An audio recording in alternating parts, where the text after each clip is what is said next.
저는 하나님 말씀, 어린이 주일 아침에 주신 말씀은 사무엘상 2장 12절에서 21절로 우선순위가 분명한 자녀 양육이라는 제목으로 은혜의 말씀을 나눕니다. 자, 한국 가정에서 있어서 여러분, 우선순위, 중요 순위는 역시 뭐니 해도 자녀 양육입니다. 또한 돈을 지출하는 데 있어 우선순위, 중요순위도 역시 자녀에게 가장 먼저 더 가장 많은 돈을 지출하고 있습니다. 그 이유가 있다면 그만큼 우리에게 자녀는 소중하고 중요한 일이기 때문입니다.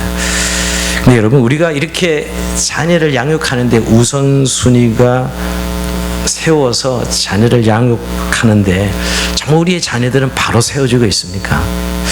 아마 이렇게 물어보면 오늘 우리 현실 속에서 부정적인 그런 현상들이 많습니다. 오늘 청소년과 아동들의 범죄, 또 사회 문제, 청소년 문제를 보면 나날이 더 심각해지고 있고요. 또 학교가 무너지고 다음 세대가 제대로 세워지지 않는 오늘의 현실을 보면 우리가 이렇게 자녀들에게 집중하고 우선순위를 세워서 어떻게 세상 말로 보면 투자하고 있는데 실제 그 결과는 그렇게 나타나지 않고 있습니다. 왜 한국사는 이렇게 자녀를 위해서 우선순위를 지키고 있는데 왜 그 결과는 긍정적이지 않을까요? 저는 오늘 성경적인 진단을 한다면 진짜 우선순위를 우리가 지키고 있지 않기 때문입니다. 이런 것이죠. 어떤 부모는 자녀를 주신 하나님을 아주 더 중요하게 생각하고요. 어떤 부모는 하나님이 주신 자녀를 또 더 중요하게 생각하기도 합니다. 여러분, 이 우선순위 굉장히 아무것도 아닌 것 같지만 너무너무 중요한 자녀 양육의 결과예요. 우리가 지금 믿음의 가정의 측면에서 보면 정말 하나님을 더 중요하게 생각하고 섬기는 그런 자녀 양육하는 가정이 있고, 사실은 자녀를 더 중요하게 생각하면서 오히려 하나님을 끌어들이는 자녀 양육을 하는 그런 가정이 있다는 것이에요. 어떻게 보면 지금 우리가 모든 교회는 다음 세대로 신앙을 물려주는, 다음 세대를 세워야 된다는 절체절명의 그런 위기 속에 지금 한국 교회는 처한 것이 오늘 현실인 것을 기억하면서 오늘 다시 한번 우린 정말 이 우선순위를 지키는 신앙교육, 자녀 양육을 하고 있는가 하는 것을 점검해 보려고 합니다. 오늘 본문은 두 가정의 이야기가 나옵니다. 우선 첫째로 한나의 가정이죠. 남편은 엘가나입니다. 또 두 번째는 엘리 제사장의 가정입니다. 오늘 먼저 한나 가정의 특징을 좀 살펴보면 여러분, 한마디로 그들은 하나님과 사귐이 있는 가정입니다. 뭘 보면 아냐면 한나는 마음이 괴로울 때 여호와 앞에서 기도하고 통곡하는 믿음의 사람, 기도의 사람이었습니다. 사무엘상 1장 10절 보면 여러분, 한나가 마음이 괴로워서 여호와께 기도하고 통곡하며 이렇게 표현하고 있죠. 여러분, 정말 한나라는 이름이 원래 해나라는 이름이 미국에 굉장히 많습니다. 그죠? 해나, 한나 많죠. 근데 이 이름이 자비, 은총 이런 뜻이에요. 자비, 은총. 예, 그녀는 자신의 이름처럼 하나님의 자비의 은총을 끊임없이 구하는 여인이었습니다. 한나의 기도를 보면 그의 신앙의 중심을 알게 됩니다. 1장 11절 보면 여러분, 선하이르되 만군의 여호와여, 만일 주의 여종의 고통을 돌보시고 나를 기억하사 주의 여종을 잊지 아니하시고 주의 여종의 아들을 주시면 내가 그의 평생의 그를 여호와께 드리고 삭도를 그의 머리에 대지 아니하겠나이다. 그가 그렇게 이런 아름다운 신앙을 가졌으나 자녀가 없었어요. 아들이 없었던 것이죠. 그런데 그런 상황에서도 한나는 하나님만 의지합니다. 하나님께서 나의 고통을 돌보시고 기억하신다고 믿기에 기도로 하나님께 나가는 그녀의 모습을 보게 됩니다. 그래서 하나님께 언약의 기도를 드리죠. 한마디로 소원 기도를 드립니다. 그리고 그 기도 응답으로 하나님께서 아들을 주셔요. 그런데 그 아들의 이름을 짓는데 이름을 보면 그녀의 신앙이 담겨져 있습니다. 20절에 보면 1장 20절, 한나가 임신하고 때가 이름에 아들 낳아 사무엘이라 이름하였으니 이는 내가 여호와께 그를 구하였다 함이더라. 이 사무엘의 이름 짓는 사무엘은 어떤 의미가 있냐면 이스라엘의 이름에 다 메시지가 있다는 거 아시죠? 이름은 곧 메시지예요. 사무엘 이런 것은 여호와께 구하여 얻다 이런 뜻입니다. 여호와께 구하여 얻다. 그럼 그녀는 자기 이름의 신앙 고백을, 즉 아들의 이름의 신앙 고백을 담았습니다. 미래에 대한 기대를 담고요. 자녀가 모든 것을 여호와께 기도로 구하고 얻기를 바라는 것이었어요. 정말 여러분, 우리가 오늘 설교 말씀의 표현을 쓴다면 한나는 우선순위가 하나님이었습니다. 그렇게 자녀가 없어서 하나님 앞에 눈물로 기도하고 통곡하면서 자녀를 구하였지만 자녀를 얻고 난 후에 그의 태도와 반응을 보면 그는 정말로 하나님의 사람이었고 하나님이 우선순위였다는 것을 보게 됩니다. 그가 기도 응답되었을 때 그가 보이는 반응을 보면 확인할 수 있습니다. 1장 27절 28절에 보면 이 아이를 위하여 내가 기도하였더니 내가 구하여 기도한 바를 여호와께서 내게 허락하신지라. 자, 아들 얻었어요. 그렇게 소중한 아들 얻었는데 다시 하나님께 드립니다. 그러고 나도 그를 여호와께 드리되 그의 평설 여호와께 드리나이다. 즉 나시린으로 하나님 앞에 그 아들을 드려요. 여러분, 사람들의 참 신앙은 언제 나타나면 기도할 때 나타나는 게 아니고요, 기도 응답 받고 나서 그 사람이 신앙이에요. 기도할 때 누가 그렇게 기도 못하겠어요? 응답 받았습니다. 그리고 어떻게 반응하느냐, 그게 그 사람이 진짜 신앙이죠.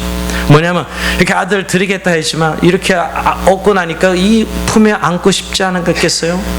하나밖에 없는 아들, 이 한맺힌 여인의 이 아들이 없어서 그렇게 고통스러운 세월을 보내는데 하나님이 아들을 주셔서 품에 안고 소유하고 싶지 않았겠어요? 그러나 그는 그렇게 서원한 대로, 기도한 대로 하나님께 자녀를 드립니다. 바칩니다. 품에 끼지 않고 살지 않고 그 아들을 자기 소유로 삼지 않습니다. 오히려 아들 사무엘의 주관자는 하나님이심을 고백합니다. 정말 한나는 하나님께 깊은 기도와 찬양을 드린 후에 사무엘을 하나님께 드립니다. 우리 2장 앞부분에 보면 한나의 그 기도문이 나오죠. 아주 유명한 기도문이 나옵니다. 정말 그녀는 믿음으로 자녀를 하나님께 드립니다. 그래서 여러분, 엘리 제사장에게 가서 성전에서 살게 하고 섬기게 하죠. 요한을 섬기게 합니다. 이렇게 할 수 있었던 것은 자신이 간절히 얻은, 정말 기도해서 얻은 이 아들 사무엘보다 이 아들을 주신 하나님을 더 중요하게 생각한 그의 신앙이죠. 그의 우선순위가 분명한 신앙 때문에 가능했던 거예요. 우리가 왜 우리의 자녀들에게 참 믿음을 물려주고 믿음의 가정으로 다음 세대가 나처럼 믿음을 살길 원하지만 잘 안 되는 이유가 있다면 근본적인 문제 한번 점검해 봐야 돼요. 우리가 우리의 자녀들 혹시 내 소유로 삼고 있지 않는가? 그건 사실 부모의 착각이거든요. 나를 통해서 하나님이 이 세상에 자녀를 보내주신 것은 분명하지만 그 소유는 하나님의 것이라, 그 생명은 하나님의 것이다. 오늘 사실 이런 한나의 믿음이 가능했던 그 믿음이 있었던 것이죠. 그래서 여러분, 좀 공교롭게도 저는 엘가나가 남편이거든. 엘가나를 풀이하면 이런 뜻입니다. 하나님은 소유하신다, 이런 뜻이에요. 그 남편 엘가나는 하나님은 소유하신다, 내가 아니라 하나님께서 모든 소유자가 된다는 것이지요. 자녀는 하나님의 소유입니다. 이게 인정될 때 완전히 신앙의 우리의 모습이 달라질 수밖에 없습니다. 사실 자녀가 내 소유라는 것 때문에 생기는 것이 모든 이 사실 자녀 양육에서, 즉 그리스도인들이 신앙 자녀 양육에서 가장 큰 문제가 생기는 원인이라고 생각합니다. 자, 반면에 근데 여러분, 오늘 이제 이 엘리의 가정에는 두 아들이 있었습니다. 홈리와 비느하스인데, 여러분, 엘리가 그 당시에 모든 제사를 처음은 수장 제사장이에요. 대제사장이죠. 그런데 그 아들들도 역시 부모가 제사장이기 때문에 제사장으로 직무를 감당하게 합니다. 근데 여러분, 이 가정은 제사장 가정이긴 하지만 불행하게도 하나님과의 사귐이 없고 제사장이란 기능만 살아있는 것을 보게 됩니다. 그래서 그는 이 제사장으로서는 문제없이 잘 임무와 직무를 감당해요. 그리고 얼마나 또 축복의 말을 잘하고 또 뭐라 그럴까요? 좋은 말을 해주죠.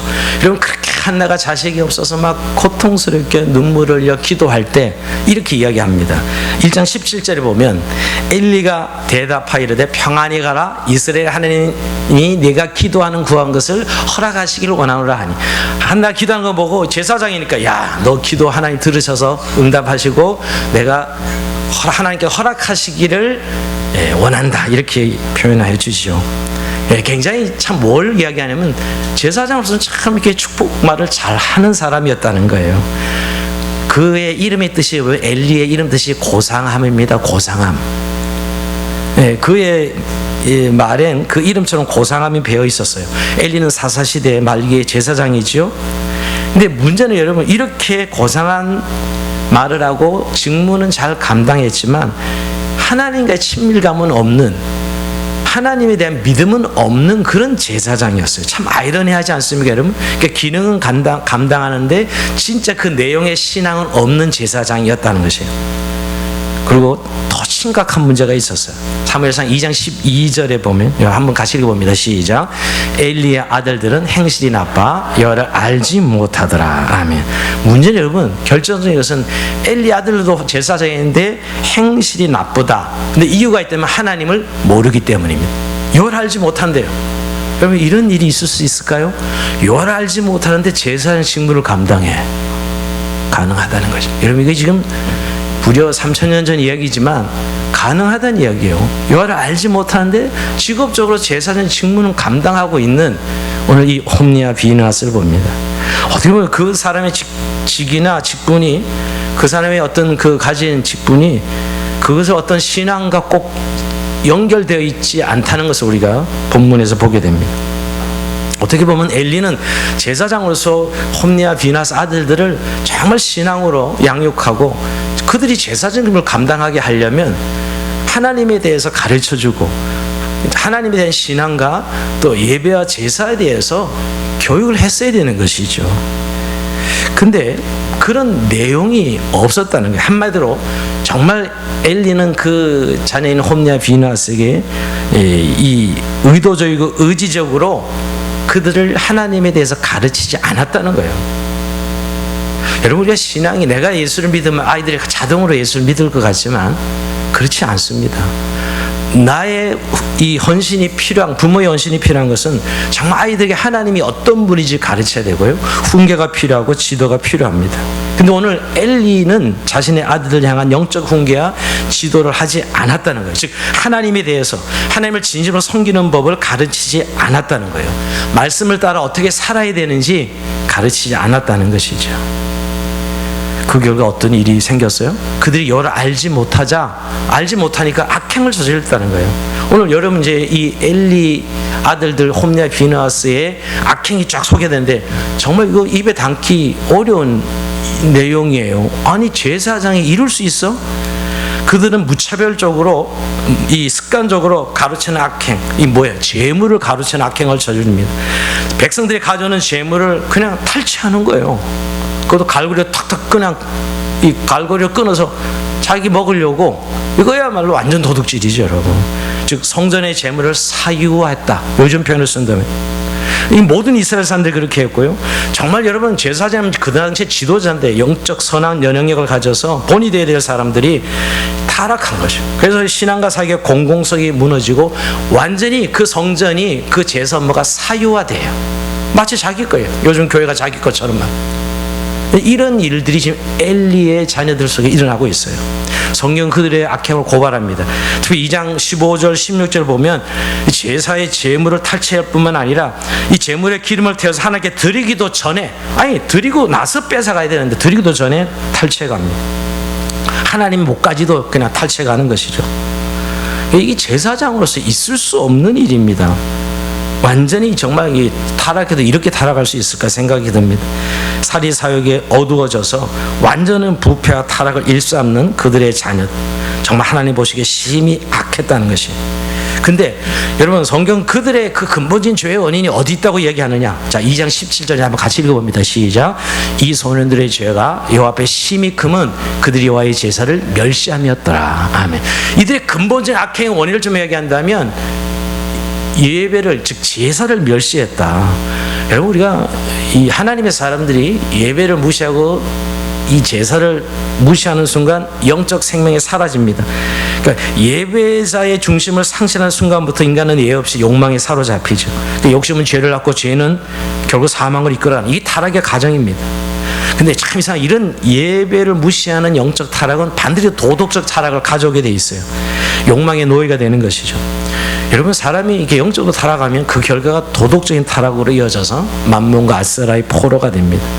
여러분, 근데 재물을 탈취하는 죄의 정도가 아니고 성적인 범죄까지 저지릅니다. 2장 22절에 보면 엘리가 매우 늙었더니 이제 엘리가 나이 많았다가 되니까 이제 더한 악행을 저지르는데 그의 아들들이 온 이스라엘에 행한 모든 일과 해막문에서 수정도는 여인들과 동침하였음을 듣고, 정말 입에 담기 말하기 어려운 이 악행입니다. 돈이 되어야 될 제사장이 성적인 악행을 일삼습니다. 근데 문제는 여러분, 계속 제사장 기능을 담당하고 있다는 거예요. 이런 악행을 저지르는, 한쪽 얼굴은 천사처럼 제사장으로서 인자하게 고상하게 제사장 직무를 감당하면서 한쪽으로는 재물을 탈취하고 거룩한 여인들을 범하는 이런 일들을 지금 이 홈냐 비나스가 저지르고 있는 것이죠. 여러분, 종교인이 타락하면 이렇게 무서운 거예요. 여러분, 우리가 이단들의 상황이나 또 극단적 잘못된 교회 지도자들을 보면 이런 일들이 지금 일어나고 있는 건 어떻게 보면 이 3000년 전에 지금이랑 똑같아요. 여러분, 방송에서 여러분 목회자들이 성 문제, 재정 비리 문제, 세습을 통한 사리 사욕을 추구하는 그런 문제들, 여러분 사실 오늘날만의 문제는 아니에요. 오늘 이 구약 성경 엘리 제사장 시대에도 그랬다는 거예요. 그래서 아예 성전 무용론이 그 당시에 퍼집니다. 여러분, 이러면 이제 교회가 불신의 대상이죠. 여러분, 교회 사람들이 떠나요. 지도자들이 이렇게 타락한단 말이에요. 이게 사실은 3000년 전에도 있었다는 이야기예요. 근데 여러분, 가장 근본적으로 이런 일들이, 그런데 제사장 직무는 감당이 되도록 이렇게 타락했는데도 불구하고 말이에요. 그게 사실 오늘 이 시대인지도 몰라요, 사실은요. 근데 왜 이런 일이 일어났을까? 근데 놀랍게 하나님은 그 원인을 이렇게 진단하고 있습니다. 자, 29절입니다. 자, 한번 같이 이건 읽으면 돼. 시작. 너희는 어찌하여 내가 내 초에서 명령한 내 제물과 예물을 밟으며 내 아들들을 나보다 더 중히 여겨 내 백성 이스라엘이 드리는 가장 좋은 것은 너희들을 살찌게 하느냐. 여기 표현이 네 아들들을 나보다 더 중히 여겨, 이거예요. 하나님의 책망입니다. 엘리를 향해서 이렇게 범죄를 저지른 두 아들의 악행의 가장 근본적인, 네가 네 아들들을 중히 여겨서 나를 멸시하고 무시한다고 이야기합니다. 하나님의 책망은 하나님보다 두 아들들을 더 중요하게 생각했다는 것이에요. 뭘 보면 아냐면 이들이 재물을 탈취한 거 엘리 제사장이 듣습니다. 근데 책망하고 징계하지 않아요. 이게 심각한 범죄잖아요. 아무리 사랑하는 아들이 하더라도, 제사장이 하더라도 죄를 지으면 징계하고 책망해야 되는데 그 아버지를 징계하지 않는 거예요. 내 아들인데 어떻게 징계하지 않는 것입니다. 특별히 이런 성적인 범죄, 이 여인들을 건드려서 성적인 범죄를 저질렀을 때도 책망 정도는 해요. 이 책망으로 끝날 일이에요? 파면시켜야지, 제사장. 여러분, 죄에 대해서는 우리가 분명히 책망과 징계가 있어야 돼요. 많은 분들은 이 교회에서 은혜 지상주의에 빠진 가정과 교회들이 지금 심각한 거예요. 여러분, 사랑하죠. 그러나 내 자녀들이 교회가 얼마나 참 그렇지만은 그 범죄에 대해서는 마땅한 벌을 받도록 책망해야 돼요. 그래, 그 다음에 그게 일어나지 않잖아요. 결국 이 시대는 결국 이걸로 망합니다. 왜? 그래서 이 책망하지 않고 이것을 징계하지 않으니까 결국 반복되잖아요. 해결되지 않는 것이죠. 은혜가 중요합니다. 은혜로 살아갑니다. 그러나 죄에 대해서는, 범죄에 대해서는 반드시 책망하고 징계해야 되는 것이죠. 뭐냐면 이런 거예요. 제사장은 계속 유지돼야 돼요. 내 아들들이 먹고 살고 지기를 유지하려면 계속 유지해야 돼. 이것 때문에 징계 못했겠죠, 여러분. 충분히 짐작은 갑니다. 결국 그것이 그 가문을 멸망시켜버려요. 여러분, 우리가 3장 가면 3장에 가면 완전히 엘리 가문은 멸망당합니다. 이게 자녀들이 하는 게 아니에요. 잘하는 게 아니죠, 여러분. 그러면서 결국 오늘 성경이 엘리에게 네가 네 아들들보다 하나님보다 네 아들들을 더 중히 여긴다. 이걸 뭘 지적하는 거예요? 네 우선순위가 잘못되어 있다는 거예요. 여러분, 우리가 다시 한번 우리에게 좀 물어봐야 돼. 나는 지금 자녀를 주신 하나님을 정말 중요시 여기는지, 아니면 하나님 주신 자녀를 더 중요시 여기는지. 이게 여러분, 요새 신명기 우리가 묵상하고 있는데 10계명에 1계명부터 4계명 하나님에 대한 계명이잖아요. 너무너무 중요해요. 우리가 언약의 백성이면 하나님을 섬기는 것, 하나님을 사랑하는 것, 이게 가장 중요한 일인데, 우리가 정말 하나님을 우선순위로 잘 섬기면 우리에게 정말 복이지만, 자녀를 만약 더 하나님보다 우선순위로 섬기게 되면 그 자녀는 우상이 됩니다. 우상이 되고 우상은 하나님이 쳐요. 이게 성경의 진리예요. 오늘 이 시대를 통해서 보여주시는 하나님의 말씀입니다. 우리가 참 하나님, 우리는 다 이분은 더 중요하게 생각하지요. 근데 실제로 보면 어떤 일을 부딪히면 하나님에 대해서 알려주고 우리의 자녀들이 믿음으로 살고 정말 예배자로 살아야 되는 것을 가르치고 교육하기보다는 좋은 대학, 좋은 직장, 사회적 지위, 성공에 대해서 더 신경 쓰잖아요. 여러분, 이게 무엇을 의미하는 걸까요? 정말 인생의 가장 중요한 분을 하나님이라고 가르쳐야 되는데 뒷전을 밀립니다. 어떻게 보면 우리가 입으로는 하나님 제일 중요하다고 가르치고 있는 건 맞습니다. 믿음의 가정에 누가 하나님을 제일 중요하다고 안 가르치겠어요? 그러나 우리가 하는 행위를 보면 하나님은 항상 뒷전이야. 우리가 하는 행위는 하나님보다는 돈이 먼저고 하나님보다는 자녀가 먼저고 하나님보다는 내 일이 먼저죠. 그걸 보고 어릴 때 보고 자라는 우리 아이들은 우리 부모가 하나님을 제일로 섬기는 거라고 생각하지 않게 되는 거지. 그렇게 하나님이 중요하지 않은 분이라 생각하는 것이죠. 하나님은 그렇게 중요한 분이 아니라. 왜? 우리 부모들의 삶을 통해 이렇게 보여줄 수 있었다는 것입니다. 오늘 엘리가 그런 것이에요. 제사장직을 유지해야 된다는 생각 때문에 책망도 없고 징계도 하지 않고 그걸로 인해서 결국 자녀를 오히려 망가뜨리는 것입니다. 여러분, 우리의 아이들이 말씀으로 살지 않아도 그냥 내버려 두고 또 정말 하나님이란 기준을 생각하지 않아도 그냥 내버려 두면 우리 아이들은 어릴 때까지는 부모와 함께 교회를 출석하겠지만 어른이 되면 그는 하나님을 모르기 때문에 예배하지 않습니다. 하나님을 모르는데 어떻게 예배가 해요? 못하는 거죠, 여러분. 어떻게 보면 저는 이 엘리 가정의 이 현대판 엘리의 부모 또 현대판 홈리와 비나스 자녀들이 많이 생길 수 있다는 생각을 한 주간 말씀 묵상하면서 하게 됩니다. 근데 반면에 한나를 한번 생각해 보세요. 한나는 사무엘을 하나님 앞에서 키웁니다. 어렸을 때부터 그런 어떤 신앙적인 틀과 내용을 다 같이 생각하는 그런 신앙 교육을 합니다. 2장 18절 한번 같이 읽어볼까요? 시작. 사무엘은 어렸을 때 세마포 에봇을 입고 요 앞에서 섬겼더라. 아멘. 여기 에봇을 입고 세마포 에봇은 그가 엘리 제사장 수업을 받고 있는 것이죠. 어떻게 보면 교회 다니고 우리처럼 신앙교의 틀을 가지고 있는 것이고요. 더 중요한 건 요 앞에서 섬겼더라. 이게 신앙의 본질입니다.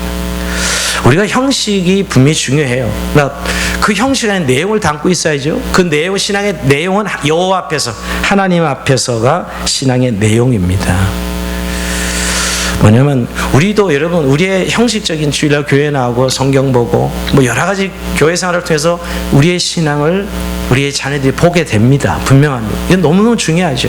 그러나 정말 그 내용, 여호와 앞에서 살아가는 우리 부모님, 그 형식 안에 담겨진 신앙의 내용이 우리에게 너무너무 중요한데 형식은 있는데 이 내용을 잊어버리고 놓칠 때가 많다는 거예요. 하나님 함께 하시고 하나님 임재하시고 동행하시고 하나님 사랑하고 여러분, 이런 내용이 정말 우리의 신앙 안에 이 형식 안에 담겨져 있느냐 하는 것이 오늘 엘리 가정과 한나 가정의 차이는 여기에서 결국 생기는 거거든요.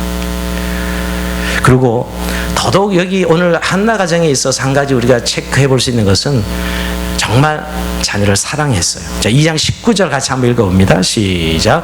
그의 어머니가 매년 드린 제사를 드리러 그의 남편과 함께 올라갈 때마다 작은 겉옷을 취하다가 그에게 주었더니 그의 아이들을 이제 엘리 제사장에게 제사장 수업으로 맡기고 바치고 나서 그냥 이제 끝났으니까 나는 더 이상 관심이 없다가 아니라 매년마다 올라갈 때마다 겉옷을 씌어 입혔다. 이건 뭘 의미하냐면 사무엘은 한나 어머니의 사랑을 깊이 입었다는 거예요. 겉옷을 씌어 입힌 그 사랑을 먹고 자란 것이죠. 여러분, 자녀들이 부모의 사랑을 정말 입고 먹고 자란 아이들은 강합니다.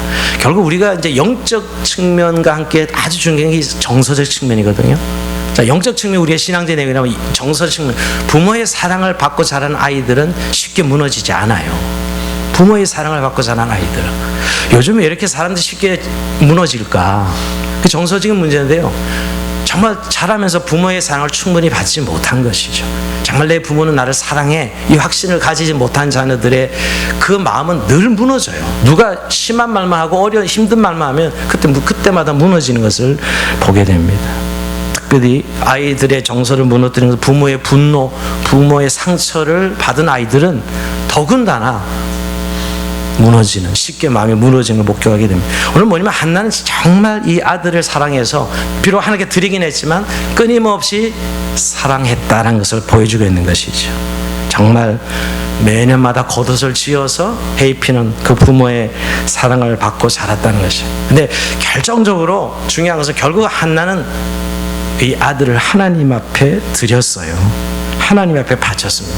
근데 하나님께 바쳤다 그러면 여러분들 뭐 생각하죠? 목사로 선교사로 아들을 신학교 보내고 주의종을 시키고 이렇게 생각하지 않습니다. 이 사무엘 사건을 통해서 많은 사람들은 그저 선교사 목사 시키는 거 생각하는데 저는 그렇게 해석하지 않습니다. 물론 이 시대는 이때 제사장으로 그가 하나님께서 나신으로 드린 건 사실이죠. 결국 한나가 하나님께 자기 자녀를 드렸다는 건 소유권이 하나님께 있다는 걸 인정했다는 거예요. 그 자녀의 소유권이 하나님께 있음을 인정하는 고백이요, 신앙이지요. 그리고 더 나아가서 그가 내가 하나님을 섬기며 살아가는 것처럼 이 자녀도 하나님을 섬기는 그 하나님을 알 수 있도록 하나님에 대해서 가르치고 예배의 환경을 만들어주고 하는 것이 하나님을 드린 것이지 꼭 목사나 선교사를 시키는 것이 하나님께 드리는 행위는 아닙니다. 직분의 문제가 아닙니다. 여러분, 엘리는 자기 아들을 여러분 제사장까지 시켰지만 이게 뭐 드린 거예요? 드린 거냐고요? 아니잖아요. 그러니까 여러분 사실은 겉으로는 직분과 직위가 문제가 아닙니다. 우리는 뭐라 그러면 와 그거. 근데 정말 내용이 뭐냐는 거예요. 목사를 시키고 선교사를 시키는데 자기의 어떤 기득권을 아들에게 물려주려고 신학교 보내고 목사 시켜서 문제 일으킨 교회들 저는 몇 번 봤습니다. 그게 무슨 하나님께 아들을 드리는 거예요. 그러니까 우리가 겉모습만 봐서는 이 드린다는 의미가 제사장을 시키고 선교사 시키는 그런 것이 아니라는 거예요. 하나님 앞에 아들의 소유권을 넘기고 하나님께 맡기는 그런 행위, 이게 오늘 한나의 신앙이었고 그것으로 인하여 아들 사무엘은 믿음의 삶을 하나님 헌신된 삶을 사는 것입니다. 이런 설교하면 여러분 지금 많이 오늘 우리 모두가 힘든 것을 알고 있어요. 왜냐하면 목사님이 몰라도 너무 모르지. 오늘 이 포스트 모더니즘 시대에 우리 아이들은 무신론 세계를 살아가고 정말 신앙적으로 종교적인 이런 것들이 얼마나 어려운지 잘 모르시나 보네. 이렇게 얘기할지 몰라도 여러분 우리가 시대를 만약 탓한다면 우리의 신앙은 다음 세대로 이어지지 않습니다. 이건 심각하게 우리가 고민해 봐야 돼요. 만약 우리가 이 부분에 대해서 시대의 탓만 이야기하고 환경 탓만 이야기하고 맞습니다. 지금 시대는 그런 시대인 건 분명합니다. 근데 여러분 3000년 전에도 이렇게 악했다니까요. 오늘날도 악하고 이건 변함이 없어요. 앞으로도 악할 겁니다. 세상은 원래 악해요. 그러니까 어떻게 보면 뭐 우리 교회 교육이 원활하지 못하고 또 뭔가 믿음의 삶을 만나지 못해서 여러 가지 우리가 어떻게 보면 합리화시키고 변명을 될 수 있을지 몰라도 성경은 오늘 우리에게 자녀를 주려 자녀를 믿음으로 양육하라고 우리에게 특권과 영광스러움과 의무를 주셨다는 누구에게? 부모님에게 말이에요. 그래서 여러분 우리가 기억할 것은 여전히 하나님은 일하시는 분이에요. 뭘 보냐면 이 본문에서도 여러분 만약 엘리 제사장인데 이렇게 타락한 시대인데 어떻게 사무엘 같은 믿음의 아들이 나오냐 이 말이에요. 여러분 사실 엘리가 축복하거든요 이 사무엘을. 근데 그대로 이루어져요. 이게 참 타락하고 부패한 제사장인데 이 타락하고 부패한 제사장이 축복하는 걸 하나님이 들으시고 응답하신다니까요. 왜? 한나의 믿음과 아들이 그러니까. 우리는 세상이 악하면 요즘 저렇게 부패한 목사님이 축복 기도하고 저렇게 영적인 것도 안 되는 분이 해도 그 기도를 하나님이 들으신다니까요. 그 목회자는 제사장은 도구일 뿐이에요. 결국 그 사람을 변화시키는 것은 은혜죠. 여호와께로 말미암은 것이라는 거예요. 그러니까 우리가 자꾸 이 부분에 낙심하지 말아야 됩니다. 세상이 이래서 어쩔 수 없어. 이런 거 말이에요. 제사장은 도구일 뿐입니다. 그래서 그 21절에 보면 여호와께서 돌보시사 하나님이 여호와께서 한나를 돌보시사 그랬습니다. 그래서 그 타락한 부패한 제사장 엘리가 축복 기도하는데 하나님이 응답하신다는 거예요. 우리 생각에는 저렇게 타락한 제사장이 기도하면 하나님이 안 들으셔야 될 것 같은데 여전히 하나님은 일하세요. 그러니까 여러분 우리가 너무 이 시대 악한 거를 탓하거나 또 그것 때문에 뭐가 안 된다고 생각하지 마시고 여전히 하나님은 우리의 기도를 들으시고 믿음의 기도를 들으시는 하나님이시라는 거예요. 그러니까 여러분 직책이 그렇게 중요한 게 아니에요. 그런 의미에서 우리가 그 권위에 대해서 인정은 해야 되지만 그것 때문에 이루어지는 게 아니라 하나님이 하시는 것이죠. 그래서 여러분 지금도 악하고 타락한 목회자 아래서도 성도가 받은 은혜는 유효합니다. 왜? 하나님이 주신 은혜이기 때문에. 우리가 이 부분을 너무 이렇게 같이 생각해서 아예 부정하고 낙담하고 아예 포기하는 분들 요새 봅니다. 아닙니다. 하나님 여전히 일하시는 분이에요. 이런 시대에도 하나님께서 사무엘 같은 믿음의 사람을 세우셨는데, 이 부패하고 타락한 시대에도. 그러니까 오늘 우리가 우리 시대를 탓하는 것으로 끝내서는 안 된다는 것이죠. 근데 여러분, 제일 중요한 건 결국 오늘 우리가 이거 생각해봐요. 정말 우리에게는 신앙의 본질이 있는가? 우리가 지금 다 오늘 이 설교를 듣는 분들은 교회 나오시고 주일 성수하시고 11조 생활하시고 믿음의 부모들이에요. 분명한 것은. 그런데 여러분, 우리의 정말 이 내용 속에 그건 하나의 세마포 에봇을 입히는 거고, 우리는 요 앞에서 사는 신앙의 내용과 본질이 있는 신앙생활인가 하는 거예요. 우리 아이들은 이것을 보고 신앙을 따라가는 거예요. 그 틀은 뭐 어릴 때 자연스러운 것이고, 여러분. 오늘 엘리 제사장이 여러분, 자네 재산 징부도 물려주고 뭐 부귀영화도 물려주지만 뭐가 없는 거예요? 하나님의 사귐이 없고 친밀감이 없고 믿음이 없는 거예요. 제사장은 넘겨주고 있지만 신앙의 내용은 없어. 오늘 엘리 제사장 가정에 보면 하나님 임재가 사라진 지 오래입니다. 제사장이 꼭 필요한 영적인 친밀감도 없어요. 하나님과 사귐도 없습니다. 형식이, 신앙이 형식화 되면 기능만 남고 본질은 사라지지요. 그러니까 우리가 정말 깨어 있어야 되는 이유가 이 때문입니다. 우리가 정말 여러분, 아무리 시대가 어려도 내가 하나님 앞에 서 있고 하나님 임재가 있고 하나님과 동의하는 신앙생활을 한다면 그럼 반드시 신앙은 유산으로 물려지게 돼 있어요. 하나님이 하시는 것이. 근데 틀만 있고 내용이 없다면 그건 심각한 겁니다. 우리가 깨어 있어야 될 이유지요. 오늘 말씀하시면서 여러분, 우리 하나님이 내게 주신 자녀라고 정말 우리가 고백한다면 이제 결단해야 돼요. 자녀 양육에 있어서도 이 우선순위를 지켜야 됩니다. 여러분, 우리가 다 한나 가정, 엘리 가정 다 자식 사랑했어요. 두 가정 다 정말 귀하게 키웠어요. 근데 우선순위는 달랐습니다. 한나 가정은 하나님이 우선순위였고요, 엘리는 자식이 우선순위였어요. 그 결과는 굉장히 종교적이신 불구하고 하나의 가정은 망가지고 하나의 가정은 신앙의 유산으로 물려집니다. 여러분, 분명 제사장의 종교 지도자였긴 했지만 그들은 하나님이 우선순위는 아니었어요. 그것을 하나님께서 분명히 지적했습니다. 네 아들들 나보다 더 중히 여겨. 이렇게 엘리를 책망했습니다. 엘리 제사장 홈냐 비나스를 하나님보다 더 우선순위에 두었다는 것이죠. 이게 바로 우선순위가 뒤바뀐 것입니다. 여러분, 정말 우리의 자녀를 사랑한다면 우선순위를 지켜야 돼요. 정말 눈에 넣어도 아프지 않은 자녀를 정말 사랑한다면 이 우선순위를 지켜야 우리 자녀가 지켜집니다. 여러분, 이 부모가 이걸 지키지 않으면 우리의 자녀는 우상이 되어서 오히려 망가집니다. 이게 성경이 말하는 신명기적 관점의 축복관이에요. 하나님 백성은 하나님이 복이거든요. 그러니까 그러기 위해서 반드시 하나님의 우선순위가 되고 자녀를 사랑해야 된다는 것이죠. 여러분, 30절을 보면 한번 이 시대에 하나님이 이렇게 말씀하고 있습니다. 같이 한번 읽어봅니다. 시작. 그러므로 이스라엘 하나님 나 여호와가 말하노라. 내가 전에 내 집과 내 조상의 집이 내 앞에 영원히 행하리라 했으나 이제 나 여호와가 말하노니 결탄코 그렇게 하지 아니하리라. 나를 존중히 여기는 자를 내가 존중히 여기고 나를 멸시하는 자를 내가 경멸하리라. 지금 엘리 제사장 가문이 이렇게 말씀하시는 거예요. 나를 존중히 여기는 자를 내가 존중히 여기고 나를 멸시하는 자를 내가 경멸하리라. 예. 저는 이 말씀 왜 같이 읽으냐면 우리가 이제부터 싸움해야 돼요. 여러분, 뭔 싸움을 해야 되냐면 우선순위 지키는 싸움을 해야 됩니다. 말로 하는 싸움 말고요. 정말 내 자녀를 사랑한다면 우리가 하는 행위에, 우리 하는 선택 속에 하나님이 우선순위를 두는 싸움이 필요합니다. 그래야 자녀들을 세상에 뺏기지 않는 거예요. 여러분, 우리가 아무리 자녀를 껴안하더라도 애들을 세상에 뺏기는 거예요. 돈의 문화에, 이 세상의 향락의 문화에 여러분 자녀를 빼앗기잖아요.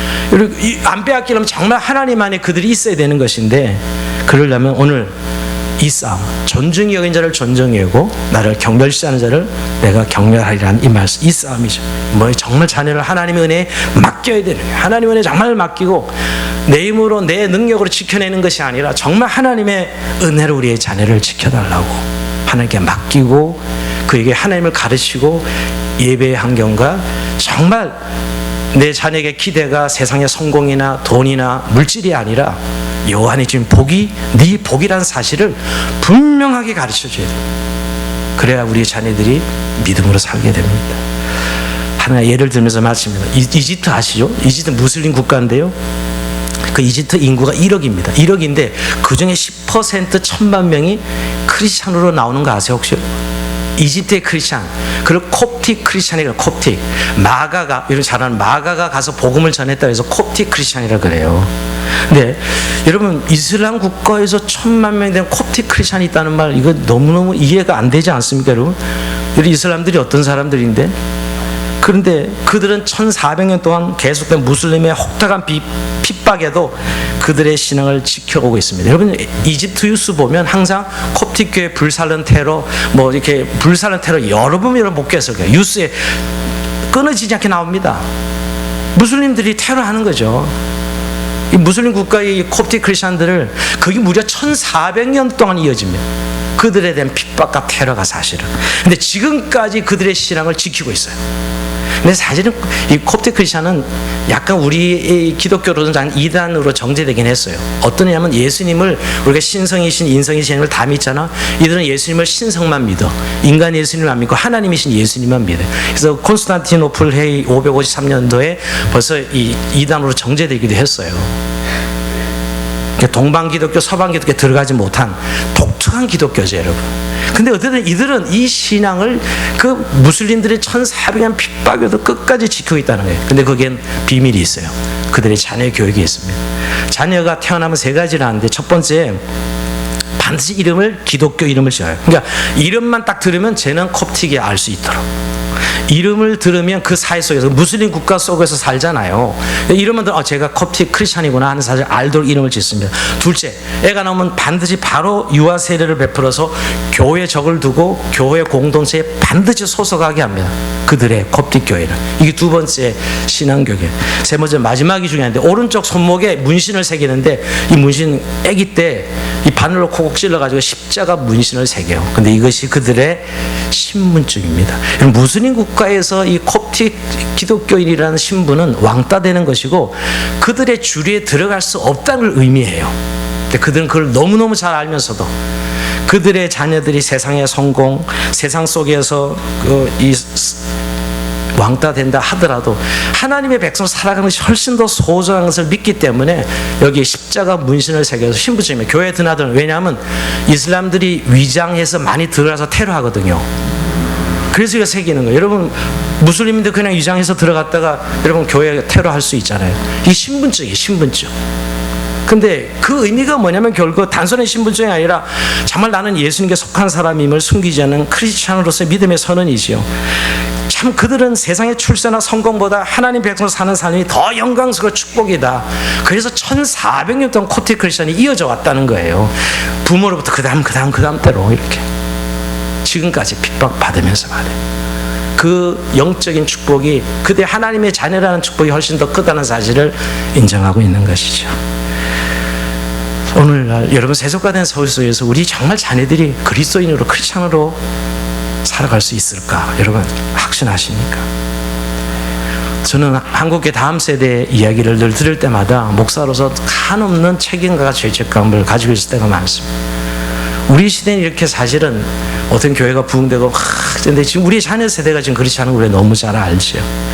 근데 여러분 그렇다 해서 우리가 아까 말씀 믿음의 세대로 이어갈 수 없다라는 부정의 생각은 하나님의 뜻이 아닙니다. 여전히 지금도 믿음의 부모를 통해서 믿음의 세대는 이어지고 있다는 거예요. 우리가 사사기 2장에 보면 다음 세대가 다른 세대가 되었다는 표현이죠. 이미 옛날에 있었던 이야기예요. 우리 다음 세대가 정말 믿음의 세대가 되기 위해서 오늘 우리가 정말 우리의 자녀들을 하나님께 드리는 하나님의 자녀라고 인정하고 하나님께 드리는 그런 자녀 양육, 신앙 교육을 하고 있는가. 그러기 위해서 먼저 우리 자신들이죠.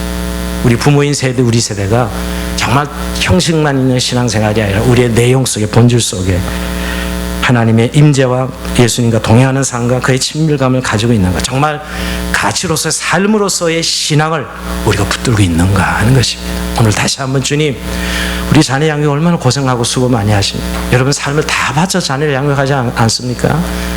자, 그 수고를 하나님 너무 기이 보시고 있고요. 여기 다시 한번 우선순위를 세워서 하나님의 자녀를 세우고 원하는 하나님 뜻에 순종하는 저의 삶이 될 주의 이름으로 축원드립니다. 우리 잠시 합심해서 기도하는 시간 가집시다. 오늘도 주님, 우리 힘으로 안 됩니다. 예, 맞습니다. 여러분, 우리는